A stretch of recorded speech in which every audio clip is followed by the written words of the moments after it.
Good evening, everybody, and welcome to the From the Ground Up webinar that Lane has put together here for tonight. Lane Giess has been with the American Simmental Association for close to 2 years, Lane? Close to 2 years, yeah, close just about. to 2 years. Prior to that, he got a master's degree from K-State in animal breeding, and one of his projects was studying feet and leg and the genetics of structure. And so Lane's a perfect voice for this conversation and has really led the ASA to where we are today with our guidelines for feet and leg. Lane's a native of Minnesota and also a Vikings fan. Go by! And it's been a treat to have on the team. And so with that, Lane, floor is yours. Yeah, thank you, Jackie. Yeah, the feet and leg conversation has certainly been on my mind for the last 5 years. I started my master's in 2015 and was part of the team that kind of essentially was the proof of concept for what we're going to talk about this afternoon or evening now. So I know everybody's got lots going on their Wednesday evenings, so I'm going to try and keep it pretty brief, but certainly appreciate everybody for joining. I know that there's lots going on. Hopefully everybody's staying safe and healthy, and yeah, so thanks for joining. So a little bit about this presentation real quick. We're going to have it fairly interactive.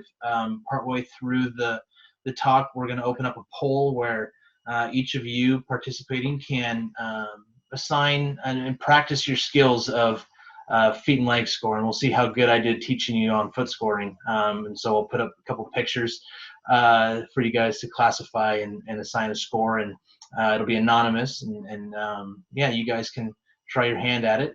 Afterwards, we're going to distribute the recording, so don't worry if you need to hop off halfway through or need to go hop off for any reason. We'll be able to send you the recording at the end. So yeah, one thing I want to make sure that everybody's aware of is that likely this is a topic that you guys are most already familiar with, and you utilize feet and leg structure in your everyday decisions.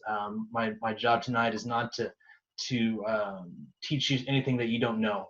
It's rather to hone your skills and help you gather data in an objective fashion that we can use for further research. So with that, a little bit about the agenda for tonight.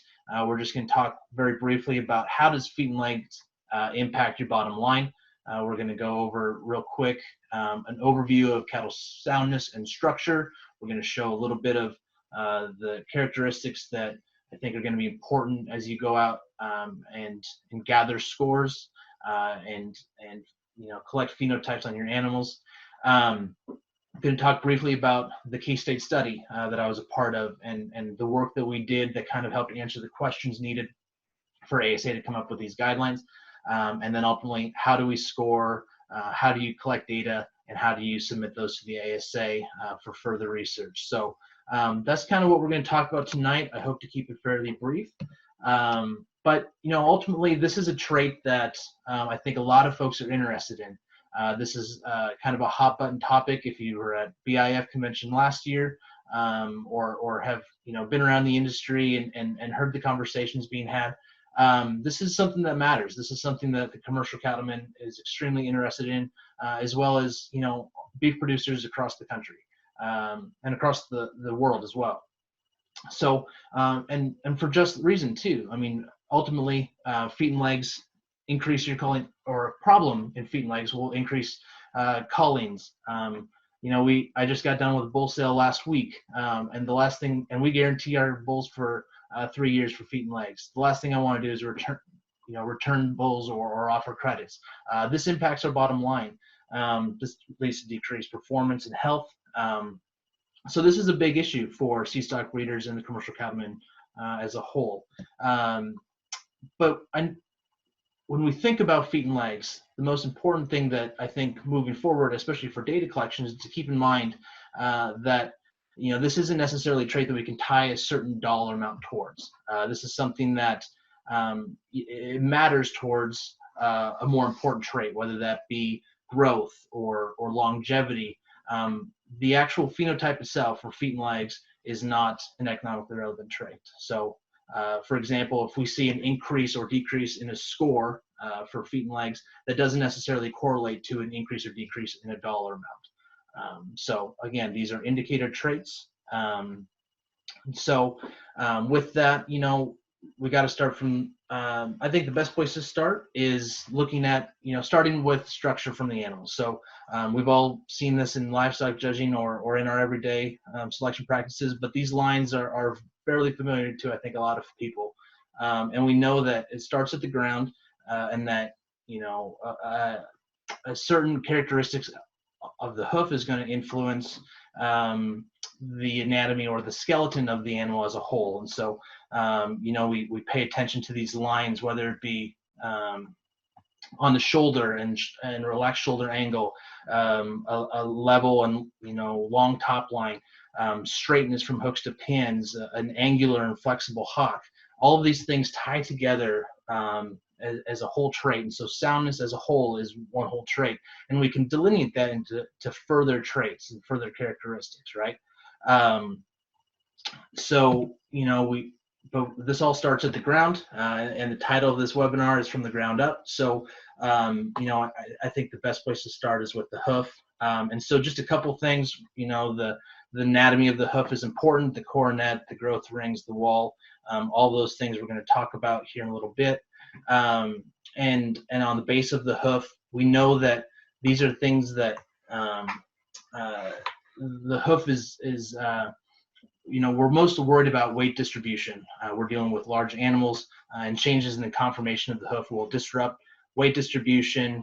This can cause a whole host of issues, whether that be,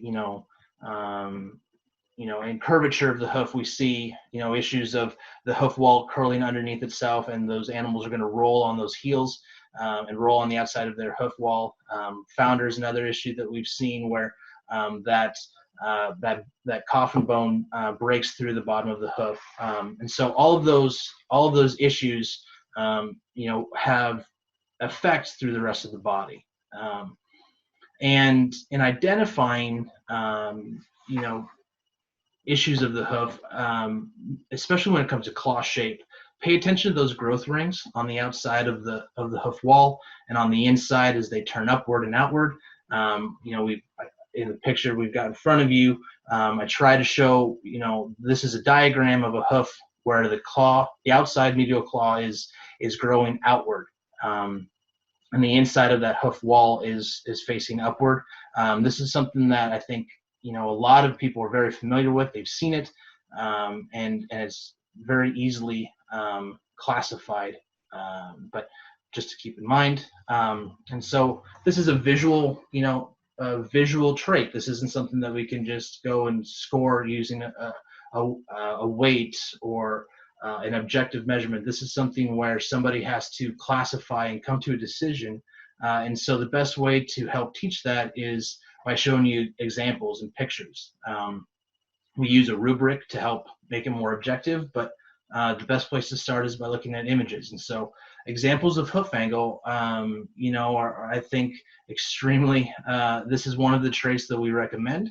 And the one on the left is one that I think a lot of folks would be fairly disappointed if they were in their own herd, right? I mean, this is taken off of Google Images, so I cheated a little bit, but not one that I actually myself, classified, but one that I think if anybody saw this in their herd, that the one on the left would probably leave that herd fairly quickly.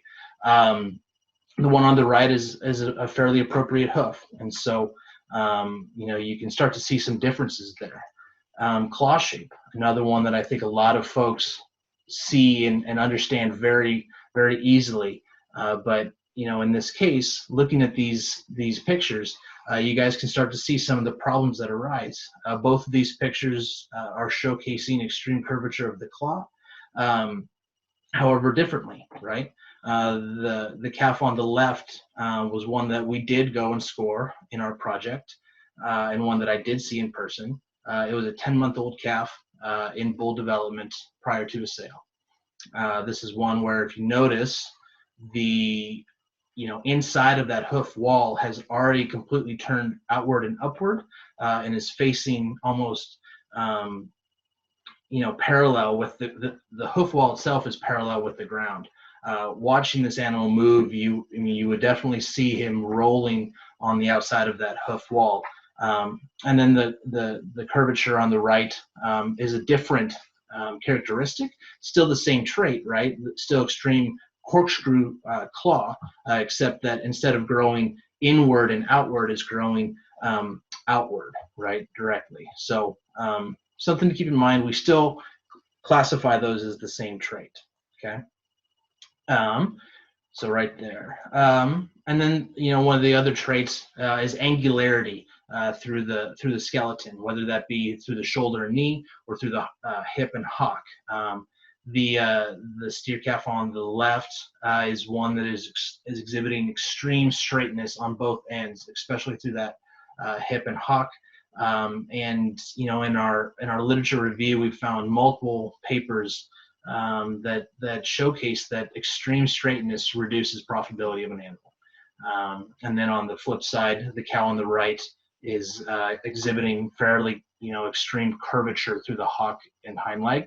However, if you notice, though, she's still fairly straight-fronted.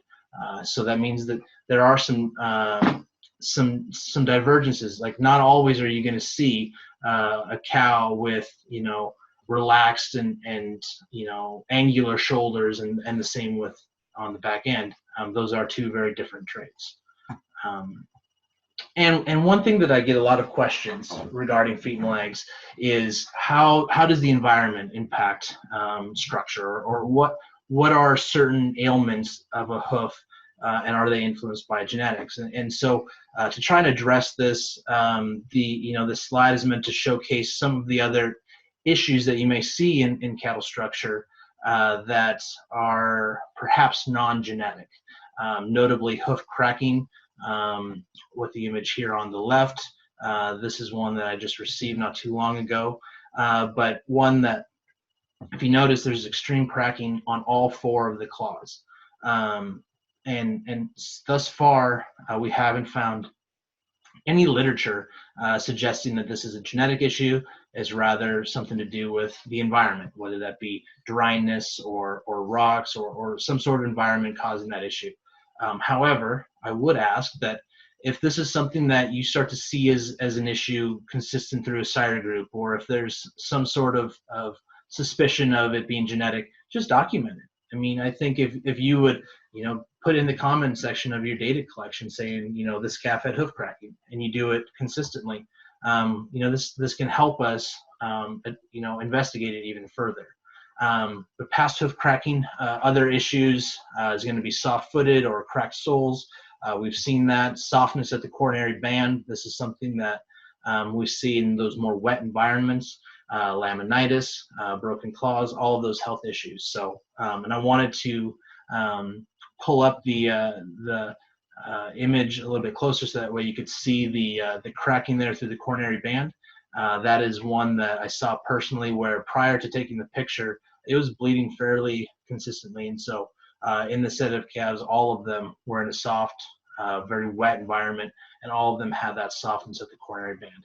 Not a genetic issue, but a product of their environment. So so getting more into the research project that was the proof of concept for our recommendations, the Global Food Systems Research Grant, which was funded in part by Red Angus Association of America and the American Simmental Association, dedicated a certain amount of funds towards investigating feet and leg structure in cattle.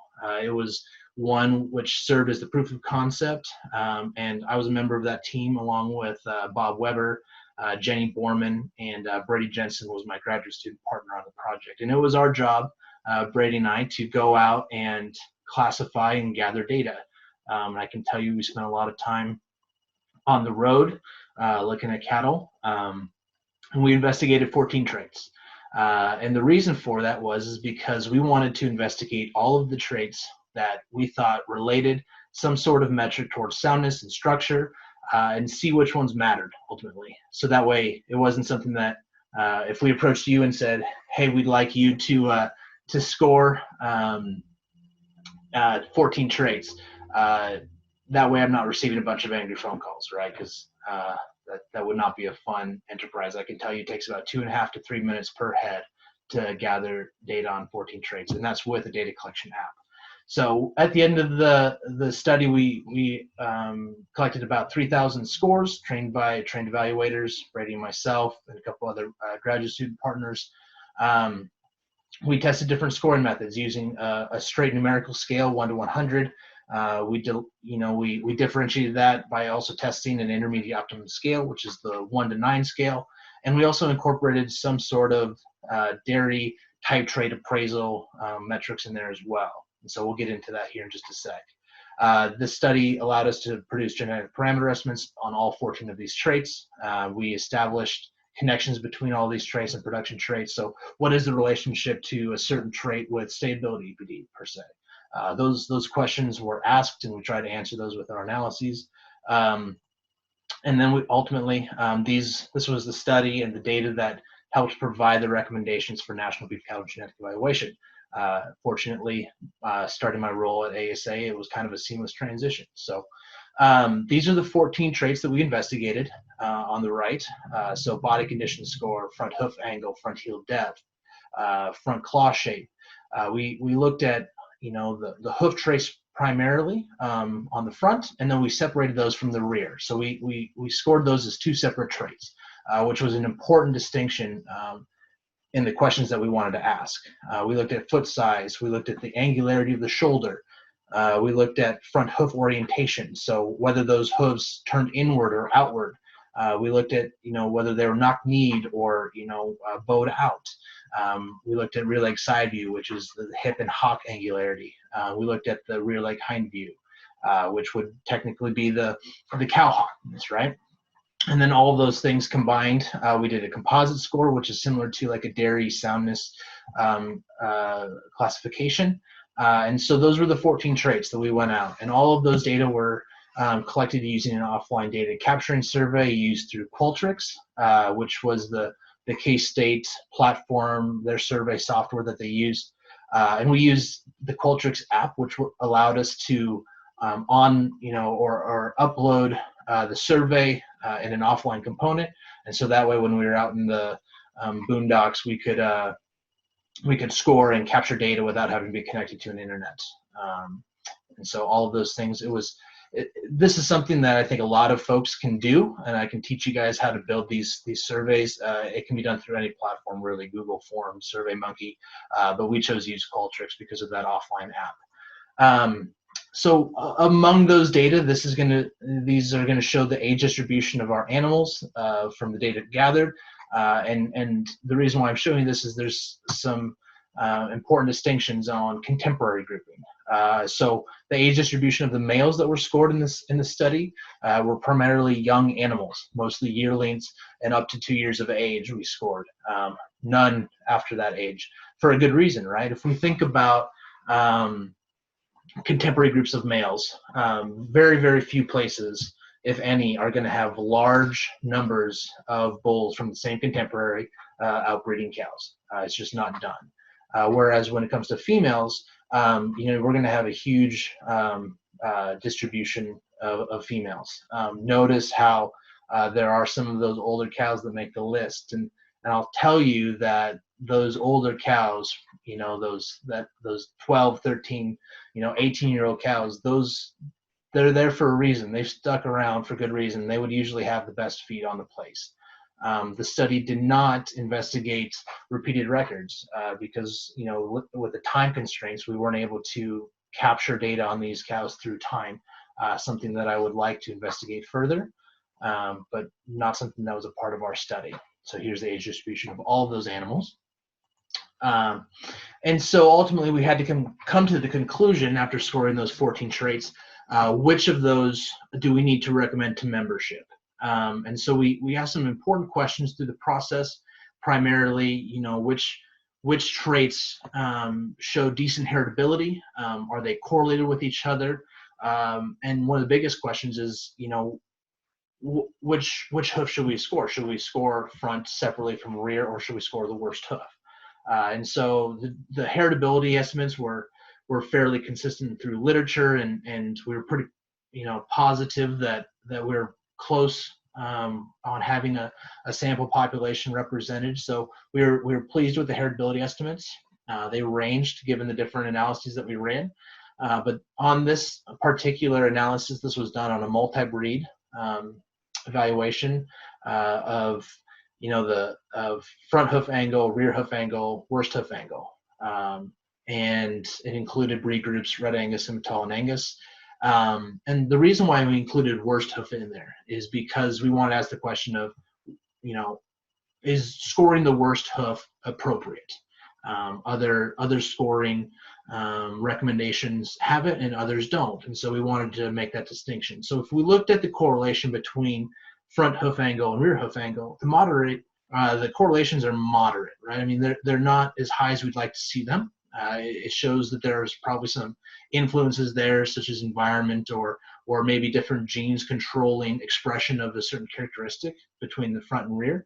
But the more powerful correlation is if we look at the genetic correlation of front and rear hoof angle to worst. It shows that these are fairly highly correlated, or at least scoring the worst hoof angle is going to be fairly, highly correlated. So this allowed us to kind of come to the conclusion that, scoring the worst hoof angle is going to be appropriate, and at the very least, would allow membership not to have the burden of scoring 5, 6, 7 traits, and rather just scoring the 3 that we ultimately came to the conclusion. So hoof angle, claw shape, rear leg side view, those are the 3 traits that we ultimately came up with for recommendation. And so if you look at the correlation for rear leg side view and hock angle, fairly lowly correlated with all the other traits, so worthy of including in this list. So one thing that we need to make clear is that, and it's important that genetic evaluation for structured traits is not necessarily new. This has been done for years in the Holstein Association. I think some of the primary papers or implementation was in the 80s, and they've been gathering data ever since. And so we had a pretty good baseline of understanding to go back on and look into. They approach it differently than we have. And so if we look at the beef industry, again, not new. Australian Angus Association has been doing it ever since the late 2000s. I think they started gathering scores in 2006, 2007, and ultimately came up with an EPD for Australian Angus Association very shortly afterwards. So, these are the traits that are recommended by all of the associations. So if you look, we've got on here American Angus Association, IGS. These are the recommendations that we're talking about today, which would include ASA, Red Angus, Gelbvieh, etc. Holstein Association, and Australian Angus, and then the traits that they recommend. The asterisks are on claw shape and hoof angle for Australian Angus because they separate classification. They recommend gathering scores on rear claw shape as well as front claw shape, and the same for hoof angle. So they would technically gather 6 traits rather than 4. So, and they produce EPDs for all of those traits. So this isn't new. This is something that we can rely on literature and what the industry is doing, and we incorporated that into our decision making as well. So with all of those outside influences and the research that we did with K-State, this allowed us to come to a conclusion to provide recommendations for classifying and assigning phenotypes in your own operations. And so we've, this is the methodology that we encourage members to incorporate in their programs. So the images on the right are rubrics that we can send to you. You can print them out, put them on a clipboard. It's something that is easy to send. We ask that you use the rubrics in classifying a phenotype because it allows us to put more objectiveness in the data capture, right? Instead of just going out and giving scores, if you have the rubrics in front of you, it allows you to make a comparison from what's on the sheet to the animal in front of you. So use the 1 to 9 scale is ultimately what we came up with in our study. It is an appropriate scale to use. And ultimately, we did come to the conclusion that scoring the worst hoof is an appropriate and valuable simplicity, to incorporate in your program. If you'd like to score both feet, you're more than welcome to. However, we're just recommending scoring the worst hoof. Score on a flat and even surface. This is one that I think if you guys get out in the field or in the mud, it's going to be a hard time classifying the hoof trace primarily. So find a place secluded. We always recommend prior or just after cattle are going through the chute, in a dry place for gathering those scores. Definitely score whole contemporary groups of young animals, and certainly if you're able to score mature females annually. So we'll get into that in a little bit, but just wanted to take the time to showcase these traits, more prominently and talk just a little bit about them. And we're not going to go through all of the certain traits, the 1 through 9, but just wanted to showcase these images and note that this is an intermediate optimum scale. So, on either ends of the scale are going to be what you would classify as a negative. And the score in the middle is going to be the most desirable. So a 5 is going to be one for claw shape that is evident of no curvature on either of the toes and isn't diverging from itself, causing weakness there through the center of the hoof. So again, 1 through 9. On the right end of the scale is going to be your extreme curvature. You're going to see and see those grow rings. You're going to see those hooves turn inward and outward, and this can be in the form of a corkscrew claw or in the form of a scissor claw. So one or both claws curvature, we're still going to classify that as the same. So scissor claw or like a 9. So foot angle, again, we're looking at the rigidness of the pastern and the flexibility and the depth, and the depth of heel. So a 5 is desirable. It's one that, you're still going to have plenty of flexibility there through the pastern. It's not rigid, but it's flexible. Whereas a score on either end, so like on a 1, is going to be extremely rigid. It's going to be a hard, short moving hoof, and one that doesn't have much angularity, but still plenty of depth of heel. And the score on the other end of the scale, a 9, is going to have very, very little heel and extreme flexibility in the pastern. And then our third and final trait, rear leg side view. So again, 1 through 9, intermediate optimum, right? You're looking for flexibility there through the hock and primarily through the hip. And these images, may be improved in the future because I'd still like to see a little bit more hip angularity in the pictures, but for right now, this is what we have.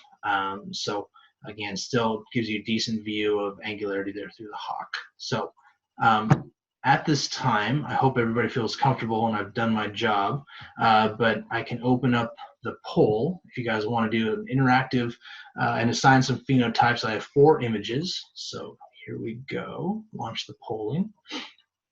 And so you guys can start to assign a phenotype to the images. So 1 through 4. 1 is going to be a hoof angle phenotype. 2 is going to be a rear leg side view phenotype. And 3 and 4 is going to be a claw shape. This is anonymous. And so hopefully the poll has showed up. Can you guys see the poll? Okay. Yes. Great. So again, this is anonymous. You guys can assign a phenotype if you like.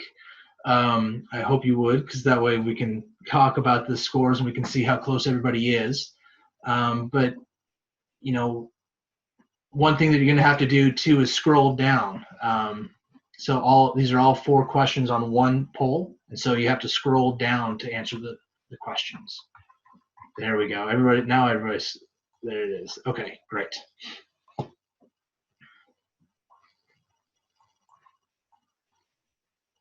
I'm seeing a 1 for the first image and a 3 for the first image.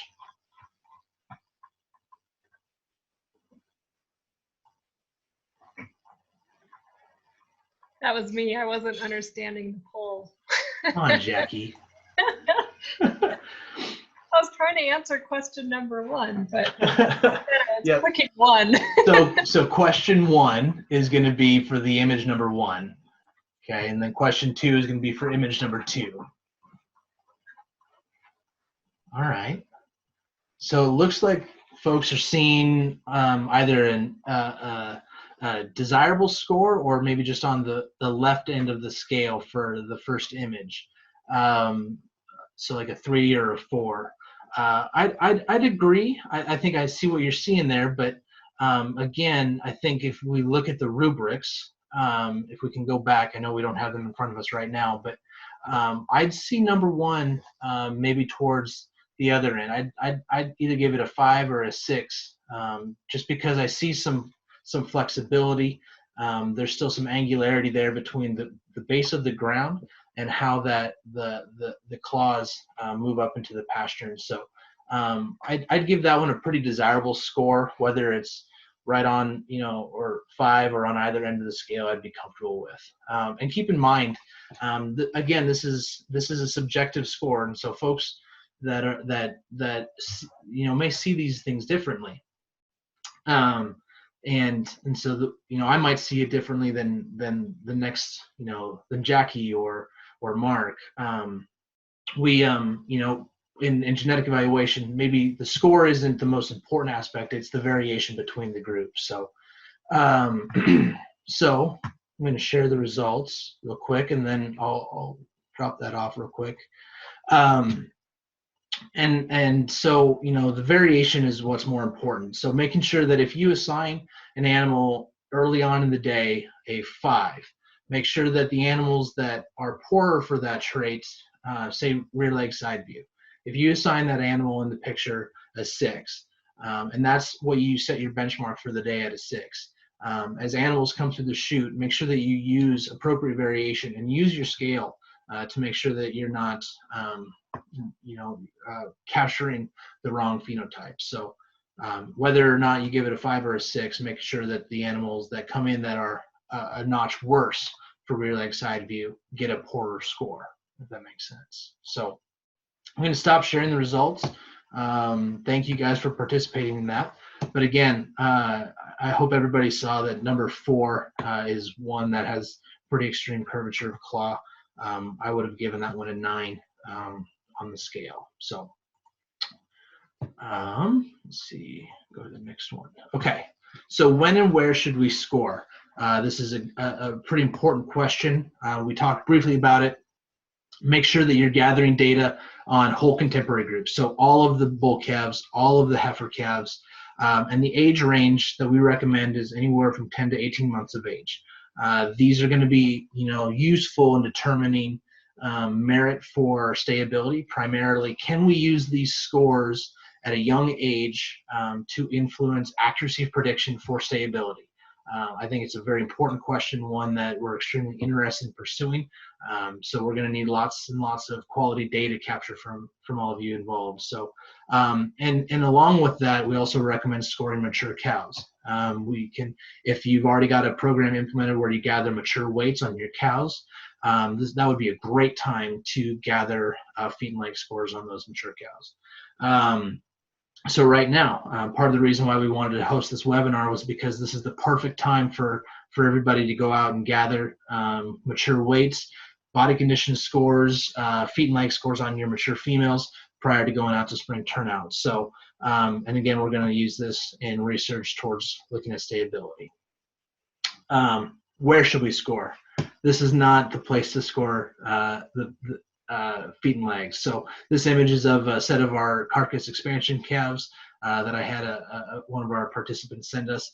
But I liked the image because it showed some of the feet, and this is not a place where I think folks should go. Find a clean and dry place to score rather than in the mud, because you're not going to be able to classify. So quality data capture is of the utmost importance to us, and so this is something that in my time with K-State and now with ASA, here's some tips and tricks towards making sure that you're gathering the right data and quality data. So have somebody help you or two in the process. Come to a consensus on a score, but as long as you're out there, make sure that when you're implementing this process, that only one person is gathering the data.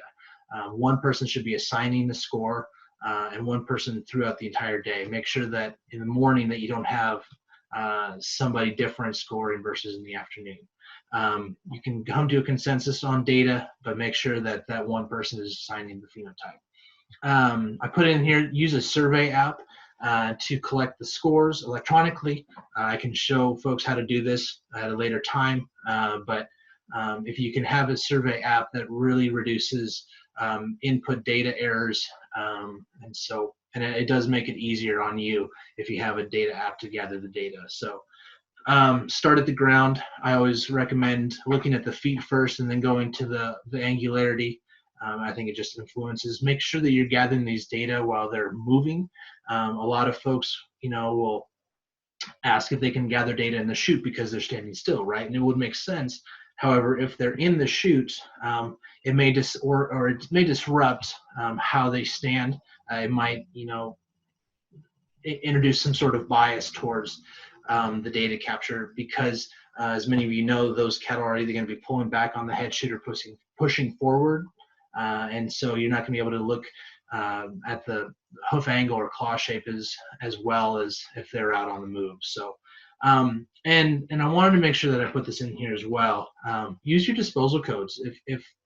If mature females have left the herd for feet and legs, make sure that you use the disposal codes. And on here, there's 3 that may relate to soundness, and so I want to go through those real quick. Hoof condition is a disposal code that a lot of us that primarily focuses on like a health trait, whether it be cracking of the hoof or broken claw or cracked coronary band. Not necessarily something that's genetic. Injury could be a broken leg.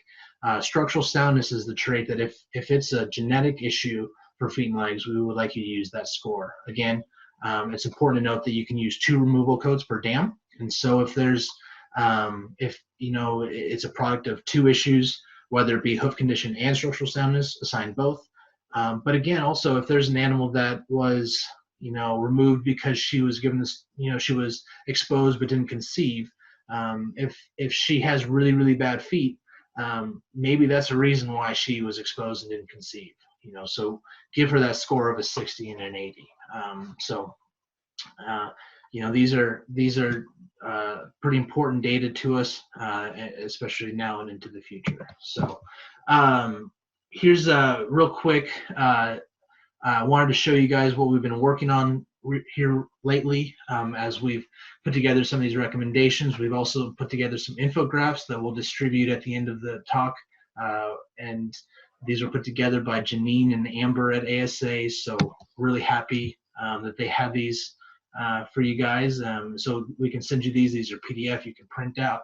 But these really show you, how to submit data and where through HerdBook online. If you had any questions, this is a sheet that's going to help you, and I apologize if it's blurry, but it's going to show you exactly where to enter the data, how, and the description. So I'll send these out to everybody, and that way you can have it as a follow-up. So I was going to do a quick demo, if we have the time, to show you exactly where that's going to be. So Jackie, can you see me going into HerdBook? Yes, I can. Okay, great. So if you guys couldn't see on those pictures, I'm gonna do this real quick. So, whoops. I was gonna have this set up, but I forgot. My apologies.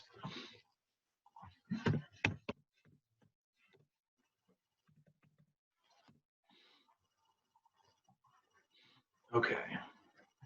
So again, we recommend that you can gather these scores on yearling and on mature females. And so as we get into our job, okay, here's our online data input through HerdBook.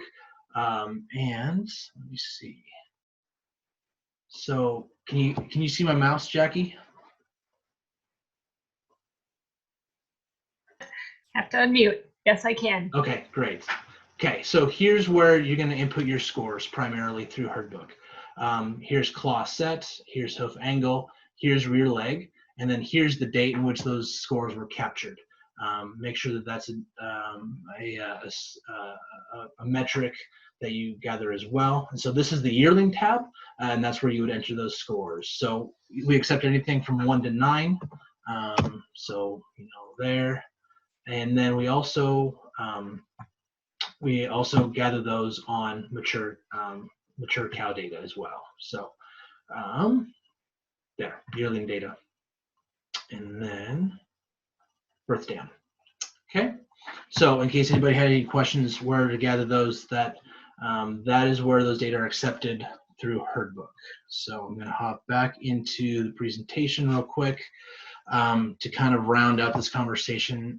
We're dragging just a little bit long. So the biggest question that I always get asked is, when are we going to get feet and leg EPDs? The short answer is that we're still ways out, and there's a couple of important questions that we need to ask first and answer.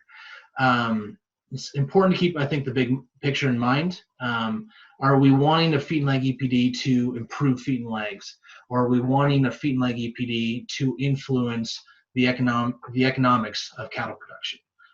We want, our view is that we want to pursue this by following the science. And so our questions of whether these data will influence our prediction of stability at a younger age is an important question to ask. But we don't just want to produce an EPD just for the sake of producing an EPD. And so we're going to investigate different models for production. So, but the first thing that we need to do is test that membership responds, that membership is interested and willing to, to gather and quantify these data and send to us. And that will help us build a test data set. But, our biggest question of how are we going to express this as a genetic tool is our biggest question. We're thinking about, some sort of like a quasi-index for just overall feet and legs, maybe some sort of EPD that's visible to the owners, but not necessarily to membership or public, and maybe something that is, more primarily used as an indicator trait rather than just its own. So we want to look at its relationship with the economics of cattle production. So that is kind of where we're at. I've kind of drug on long enough, so I guess we'll open it up for questions. Yeah, Jackie. We received a few questions. I see that. Yeah. So you can see them, or would you like me to read them to you? You read them to me, and then I'll answer. All right. Can you tell it's experimental? Yeah. All right, so first question is, if you feel capturing the foot and leg data at 10 to 18 months of age will capture enough foot issues? Too many cattle reveal their issues at an older age. Yeah, that's a great question. The short answer, Tracy, is the best time to gather large amounts of data on a whole contemporary group is that age. So that 10 to 18 months, we're going to be able to capture large amounts of data on whole contemporary groups. And it's the only time that we can gather data on bulls. And so, that's one thing to keep in mind. The other is you're right, there's probably not as much variation at that age. And that more likely those animals are going to express that at a later time. But, we still saw in our data enough variation to justify that age range. And ultimately, we're still recommending gathering data mature females through time. So if there's any relationship with feet and leg data towards predicting stability at that young age, that's valuable data together. So yeah, that's I suppose the biggest the reason for that recommendation. So hope that helps. And we had another question about whether or not we could give this conference to other groups of people, and I'm assuming you would be willing. Say that one more time. There was a question on whether or not we could give this same conference to another group of cattlemen. Sure. Yeah. Yeah, absolutely. Yeah, just let us know. Contact Lane and I don't do anything. But Lane would be happy to. And then a question about what percentage of cattle are being culled due to feet and legs compared to fertility. Yeah, that's a good question. In our disposal codes, that's where we primarily find the answer that that I think would best fit in today's day. I think cattle that are leaving the herd because of feet and legs is about 5% in our disposal codes. That number is significantly higher in fertility. A lot of cattle are disposed of because of fertility issues. I'm not, Janine or Jackie would be much more familiar on the number for fertility, but as far as feet and legs go, 5% of our disposal codes reflect feet and legs as the primary issue. So. Yeah, and I think when we looked at those codes, it was about 2/3 of the cattle were being removed for fertility. Yeah, that sounds right. 65%. Another question from Jeff Sorensen asking, what's the correlation between set of the hoof and set of the leg? Does an over-angled leg create an over-angled foot? Yeah, that's a great question. We did see positive correlation. So hoof angle and or heel depth on the far end of the scale, so like 8s or 9s, would typically tend to show a correlation with a more angular hock on that side of it. So like and I just pulled it up. So rear hoof angle with rear leg side view. In this analysis, on the multi-breed analysis, was fairly low, but in some of the Red Angus numbers that I saw, it was a little bit higher. So yeah, typically those animals with a softer, more angular rear hoof tended to have, and a positive and a strong genetic correlation as well, a more angular hip and hock. So yeah. And I can pull those data up in a separate time. I just don't have them in front of this in these slides. So yeah, hope that helps.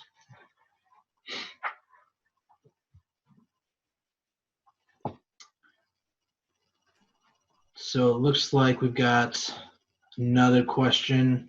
Is ASA looking at developing a heifer pregnancy EPD? Yes, the answer is yes. We're kind of in the middle of that. More to come on that in the coming in the future. So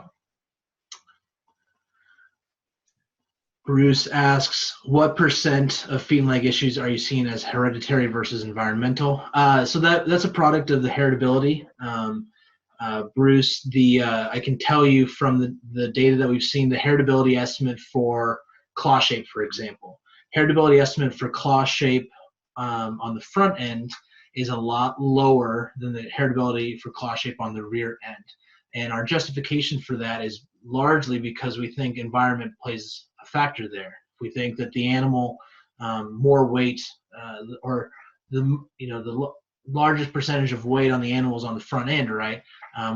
We see a lower heritability estimate because we think that the weight on the front end of the animal is pushing those feet and causing certain characteristics of the claw shape to disorient itself. So, heritability is kind of a direct tie to how much the environment is plays in those feet. So,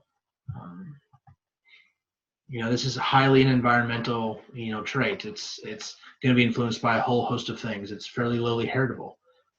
But, the estimates that we're still producing on a large number of animals is still high enough that, genetic progress can be made if we wanted to select for it. So, Lane, Jeff asked a follow-up question that said, I assume too then that the structure that's too straight correlates strongly with foot angle. Yep. Especially, and I wish I had a genetic correlation graph that had all of our traits, because I would show you, and maybe I'll follow up with you afterwards with that. But yes, you're correct. Too straightness also correlates with a foot angle that's also too straight. In a way, I mean, it's not perfectly highly correlated, right? I mean, it's still, in the data that I have in front of you, it's still showing, only small correlations. We've seen some animals that are straight hocked and extremely straight hipped, that still have pretty soft heels and a lack of a heel. So I'll get those data and I'll send them to you, Jeff, so you have a more complete version. Lane, we had another question from Tracy Keister, wondering if anybody had checked into a genetic predisposition to cattle being fed concentrates. Yes, good question. So as far as I'm aware, there's a study in either Illinois or Indiana that's looking at nutrition, especially high energy diets, and its impact on feet and legs. I haven't seen any results from it yet, but it's not something that we looked at. But I think, from what we've seen, there's certainly the thought that a high energy or high concentrate diet may accelerate expression of poor feet and legs at a younger age. And so that's something that I think is still worth investigating, but not any data that I've seen. So. And then we have another question about from Barry Slayton,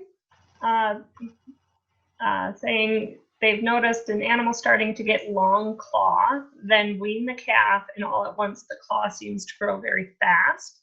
Is this a nutritional change or something related to the diet? Yeah, that's a good question, Barry. The best way to think about it would be, so if we take an animal that has an issue, especially with long claws, right, that has already disrupted its weight distribution. So primarily, if those claws are growing outward, it's going to be putting more of its weight towards the back end of its heel, right? And because of that, there's no longer any wear or tear of those feet, and so those claws may grow a lot more rapidly because there's nothing causing them to wear down, essentially.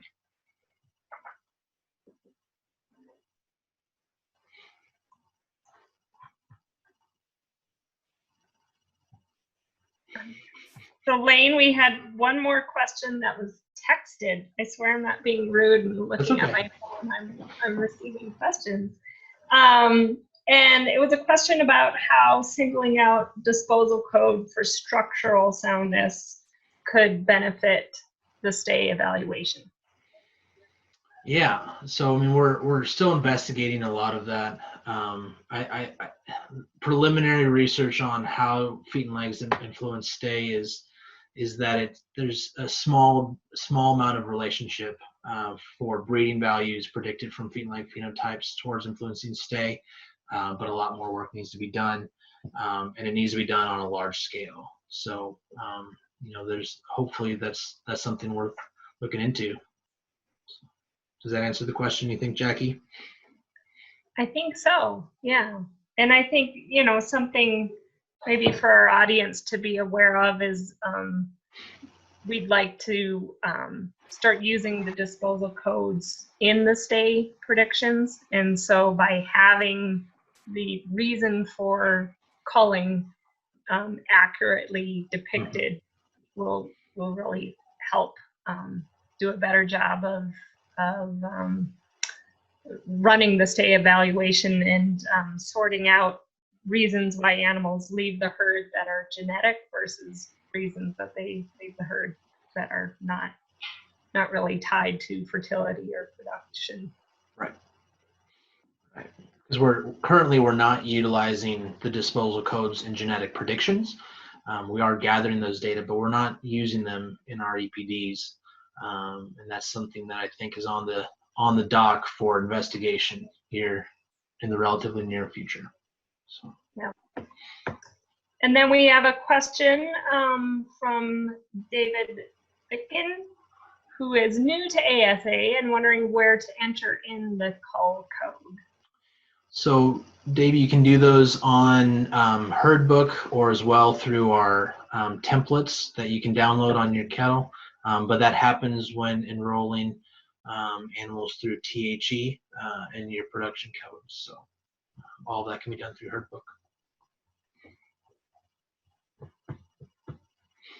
Awesome. I think we've hit the end of the question list. Sweet. Awesome. Are there any other questions, relating to feet and legs? I appreciate everybody hopping on and listening to what we have to say. Or if you have any questions, just feel free to reach out. My contact information is on asa.org. Yeah, we'll get this recording sent out to everybody along with some follow-up materials as well. So. Simmental.org, just FYI. Simmental.org. Yeah. Sweet. Awesome. Well, great job, Blaine. Enough time. So thank you, everybody. Really appreciate it. Stay safe and stay healthy. We'll talk soon. See ya. Thanks, everyone.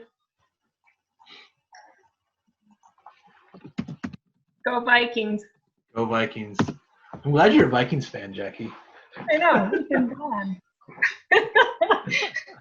Good job, Wayne. I appreciate that. Thank you.